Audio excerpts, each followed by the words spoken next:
How's it going, everyone? Jesse Slamorella here from Super Slam Bros, Helvet Canada, both on Facebook. I also have a Twitter now as Jesse Slamorella, so if you want to go on there and follow and friend me or whatever and check out what I'm tweeting about, which isn't really much right now because I'm mostly on Facebook and YouTube.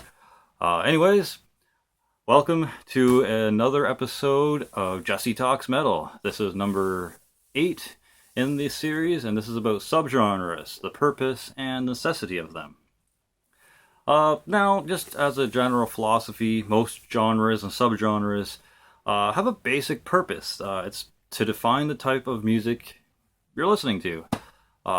Be that, rock, rap, pop, country, jazz, blues, orchestral, classical, ambient, punk, and metal.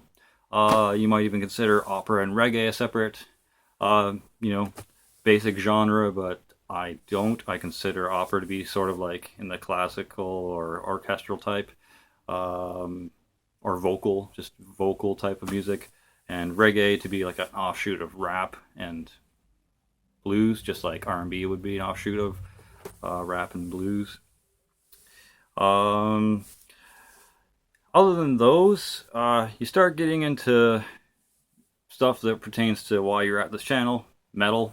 And the basic metal genres or subgenres are as follows: heavy metal, glam metal, power metal, thrash metal, doom, progressive metal, death metal, black metal, new metal, and the new wave of British heavy metal. And I think that's where a lot of my viewers or a lot of you probably would stop and just be like, yep, that's it. That's all I want to, delve into for categorizing and subgenreing for my music.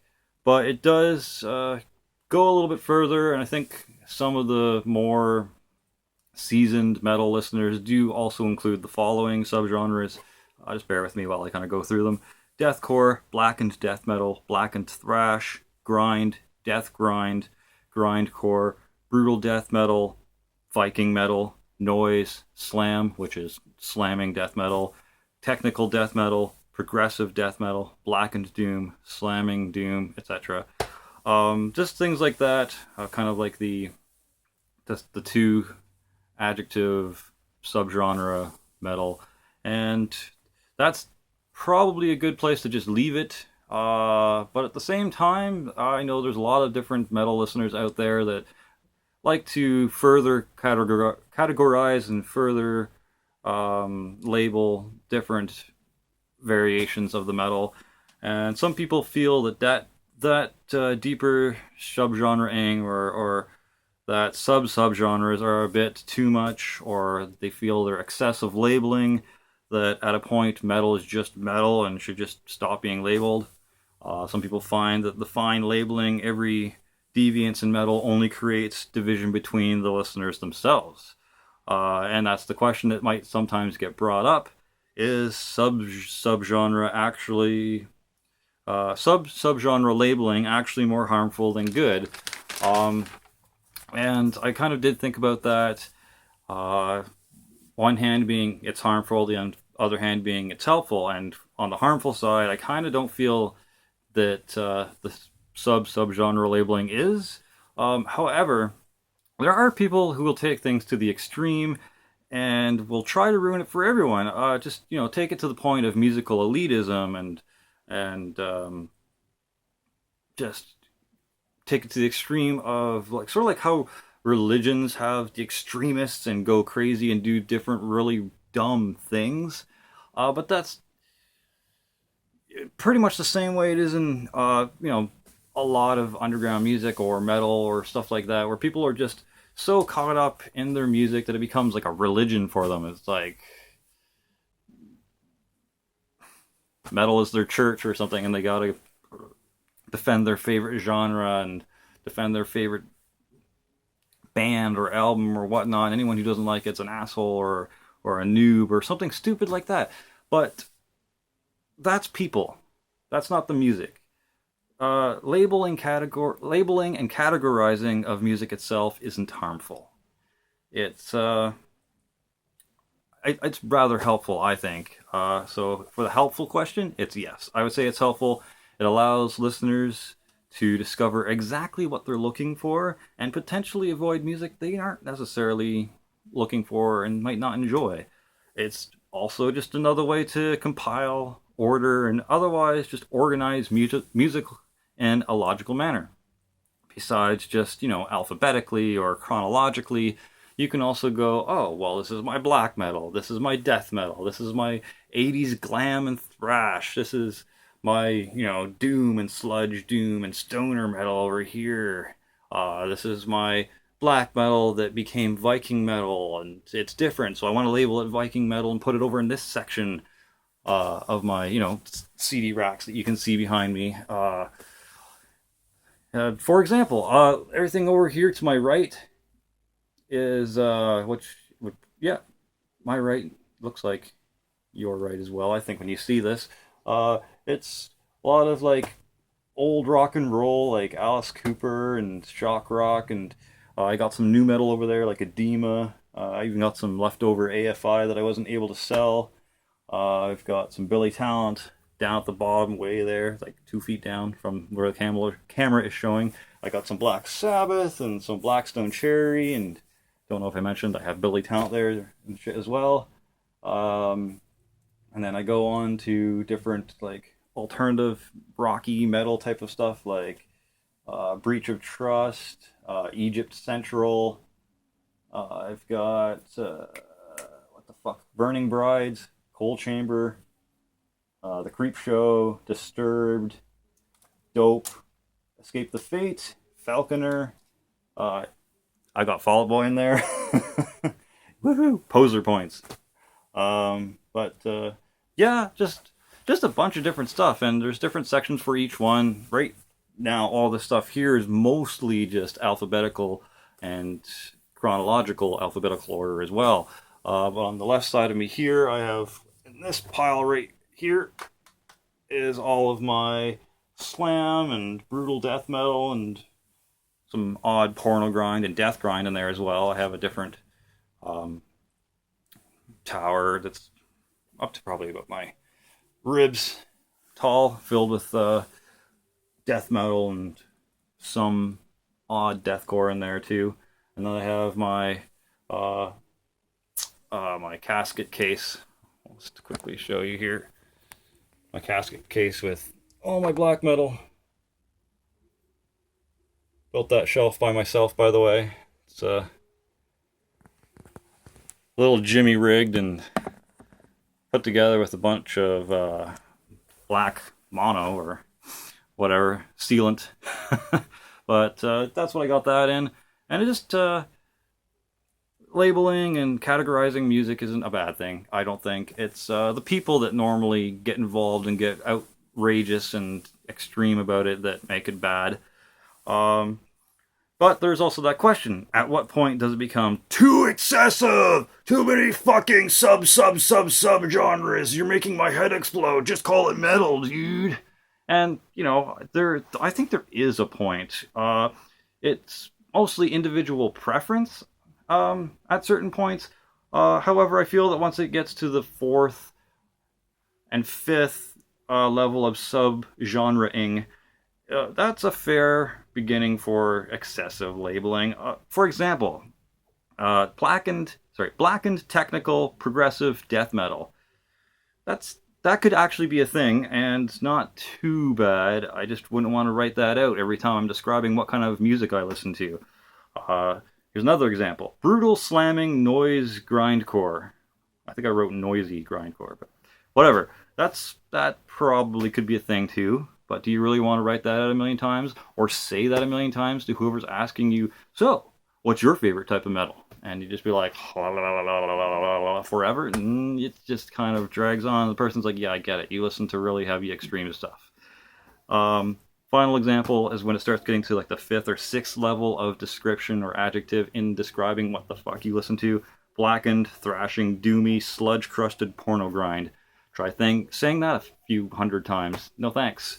So, yeah, it probably does get to a point where it's excessive or just overly wordy, and you'll get the that typical metal guy that'll be like, dude, just call it metal, man. We're all brothers in metal. And I mean, I don't disagree with that. We are all brothers in metal, and we should all treat each other with some mutual respect and try to just be like, have a common ground where we just appreciate that we all listen to a variety of different metal.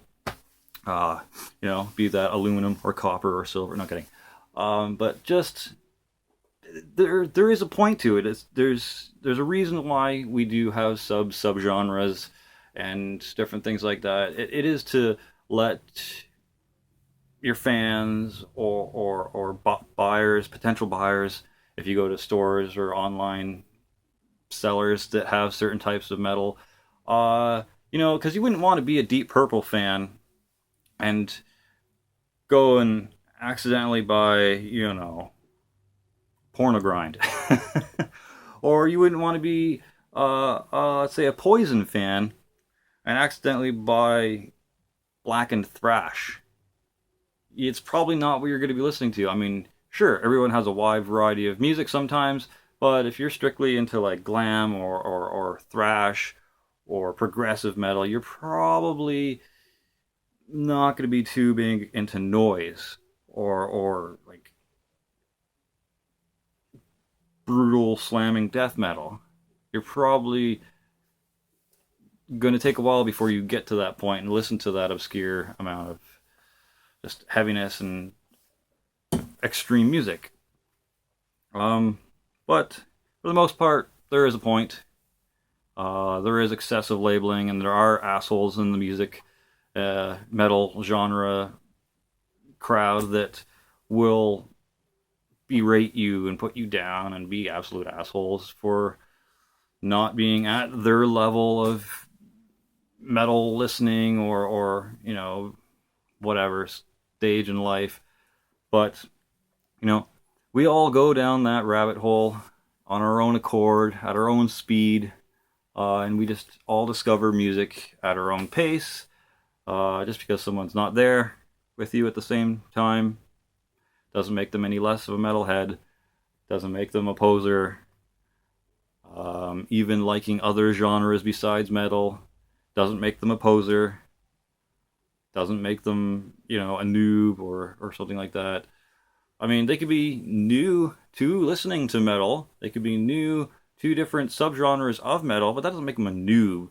A noob has a very derogatory, negative connotation to it. Like they're somehow unworthy to chat with you or to associate with you when it comes to that genre, being metal, if you're here on this channel. So, next time you decide to,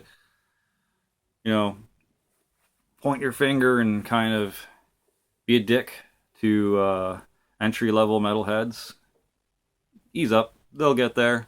Or maybe they won't. Maybe they'll be satisfied with just listening to, Avenged Sevenfold, or Five Finger Death Punch, or Slipknot, or Godsmack, or Disturbed, or Mudvayne, or Mushroomhead. It doesn't have to be the most obscure, unknown, underground metal band. It doesn't have to be the most true cult Norwegian black metal either. I mean, I got, a true Norwegian black metal patch on, but that's because I like that. But I also happen to like death metal. And I got a few buttons to show it.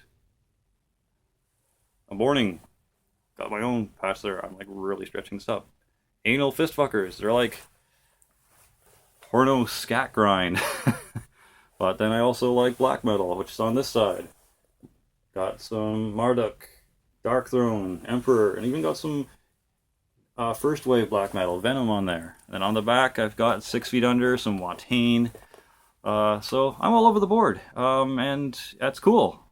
You should be cool with it. I'm cool with it. If you're not cool with someone listening to, something that you're not listening to, then the problem's not with them. It's with you, my friends. So I don't know. Check yourself before you wreck yourself. Like, come on. We got more better things to do in life than to annoy people with our eccentric, egomaniacal, better than thou kind of attitude when it comes to metal. Um, anyways, long story short, let me know what you think of this video. Let me know what your too excessive labeling point is. Is it the third or fourth adjective point when you get into labeling metal? Are you cool with just having like one type of metal, like death metal, black metal, thrash metal, deathcore, grind, whatever? Is it to the point where they start adding extra, like blackened technical progressive death metal or blackened thrashing doom sludge crusted porno grind? Uh, I think that's probably where I'd go. Okay, dude, I get it. You listen to extreme metal. That's awesome. But yeah, that's been episode 8, Subgenres. I'm Jesse Slamarella. Stay sick and thanks for watching.